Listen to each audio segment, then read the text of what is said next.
Sa Luneta naman ang punta ng ilan para ipagdiwang ang araw ng kapanganakan ni Jesucristo. Saksi live si James Agustin. Merry Christmas, James! Ato, Merry Christmas! Damang-dama nga ang Pasko dito sa Luneta Park sa Maynila. Maraming mga magkakamag-anak, magkakaibigan at mayroon pang mga magkasintahan na piniling dito magdiwang ngayong araw.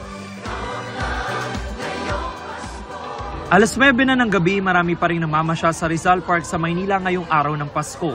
Magkakamag-anak man, magkakaibigan o magkasintahan, lahat enjoy. Patok sa mga bata ang iba't ibang klase ng laro ang pailaw. May ilan naman na naglaro pa ng badminton. Bakit yan ang pinili mong laruan, yung pailaw na yan? Maganda kasi po.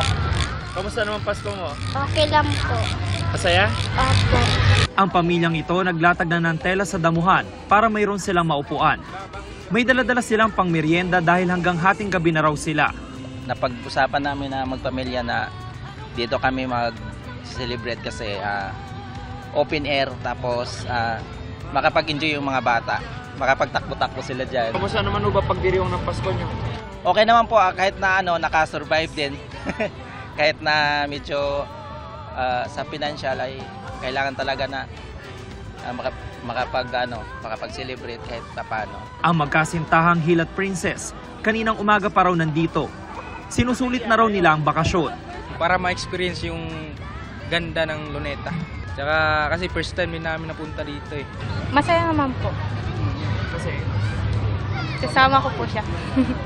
isa sa atraksyon na kinagigiliwan dito ng mga namamasyal ang musical fountain.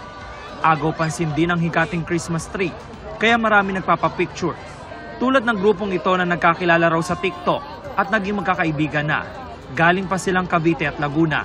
Naisipan namin dito kami magkita-kita, mag-meet kami para magkakilala-kilala kami, bawat isa sa amin. Kamusta naman po Pasko? Okay naman po. Masaya po. Samantala Atom, tuloy-tuloy na yung dating ng mga namamasyal dito ngayong gabi. Ang good news, hanggang alauna pa po na madaling araw, bukas itong Rizal Park o Luneta. Mula po sa aming team, isang maligayang Pasko mga kapuso at live mula dito sa Luneta. Ako po si James Agustin, ang inyong saksi.